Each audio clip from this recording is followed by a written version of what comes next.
মৌলভীবাজার আর শুধু ৪টা আসন না, এটা এখন ভাঙন বনাম ঐক্যের যুদ্ধক্ষেত্র, যেখানে বড় দল হোঁচট খাচ্ছে আর ছোট জোট নিঃশব্দে কিন্তু নিশ্চিত উপায়ে এগিয়ে যাচ্ছে। বিএনপি বিভক্ত, স্বতন্ত্র প্রার্থী সক্রিয়, জামাত মাঠে আগ্রাসী। মৌলভীবাজারে এবার হিসাব উল্টে যাচ্ছে। চলুন আসন ভিত্তিক আসল চিত্রটা দেখি। মৌলভীবাজার ১, বড়লেখা চুরি। এটা এখন আর সাধারণ কোনো আসন না, এটা দুই বিপরীত রাজনীতির সরাসরি সংঘর্ষ। একদিকে বিএনপি, বড় দল, বড় আবেগ, প্রার্থী নাসির উদ্দিন, পরিচিত মুখ, পরীক্ষিত নেতা। তার নাম শুনলে আজও অনেক ভোটারের মনে বিএনপির পুরনো দিনের স্মৃতি জেগে ওঠে। কিন্তু বাস্তবতা কঠিন। এই আসনে বিএনপি এখন দুই গ্রুপে বিভক্ত। এক গ্রুপ মাঠে, আরেক গ্রুপ নীরব। প্রকাশ্যে বিরোধিতা নেই, কিন্তু ভেতরে জমে আছে ক্ষোভ। আর রাজনীতিতে নীরবতাই অনেক সময় সবচেয়ে ভয়ঙ্কর অস্ত্র। কর্মী আছে কিন্তু এক লাইনে না, ভোট আছে কিন্তু পাহারা দুর্বল, আবেগ আছে কিন্তু ঐক্য প্রশ্নবিদ্ধ। নাসির উদ্দিন এখন শুধু প্রতিপক্ষের সাথে না, লড়ছেন নিজের দলের ভাঙনের সাথেও। অন্যদিকে মোহাম্মদ আমিনুল ইসলাম খুব বেশি আলোচনায় নেই, কিন্তু তার পেছনে আছে শক্ত কাঠামো।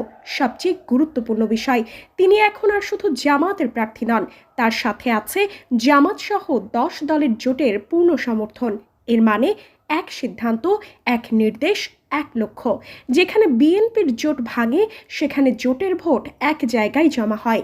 সংক্ষেপে হিসাব, বিএনপি বড় আবেগ কিন্তু বিভক্ত মাঠ, জামাত সাথে 10 দল, কম শব্দ কিন্তু ঐক্যবদ্ধ ভোট।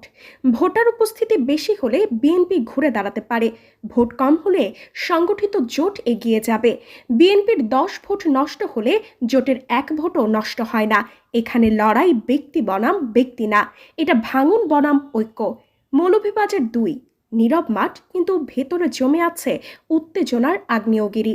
এখানে 3 মেরুর লড়াই, বিএনপি, জামাত ও স্বতন্ত্র প্রার্থী।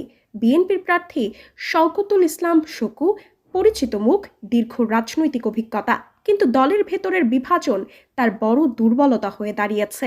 বিএনপির একাংশ ভোটার ঝুঁকছে স্বতন্ত্র প্রার্থী নওয়াব আলী আব্বাস খানের দিকে।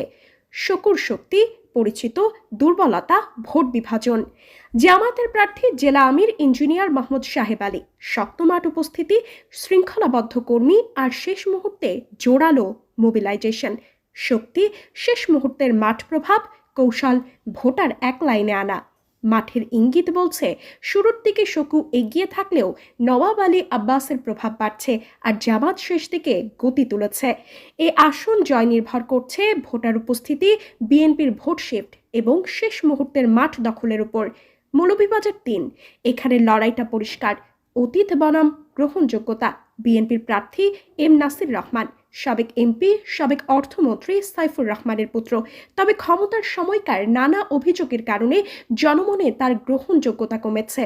অন্যদিকে জামাতের প্রার্থী মাওলানা আব্দুল মান্নান, 11 দলীয় জোটের মনোনীত প্রার্থী, সাধারণ মানুষের কাছে পরিচ্ছন্ন ও বিশ্বস্ত নেতা হিসেবে পরিচিত।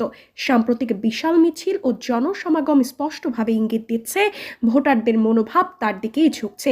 এই আসনে এম নাসির রহমানের লড়াই কঠিন, আর আব্দুল মান্নান এগিয়ে। মৌলভীবাজার 4, এখানে চলছে সবচেয়ে নাটকীয় সমীকরণ।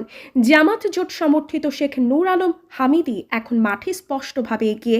প্রধান প্রতিদ্বন্দ্বী হাজী মুজিব, বিএনপি দলের ভেতরে একাধিক নেতাকে বহিষ্কারের কারণে তার সমর্থন কিছুটা ক্ষতিগ্রস্ত।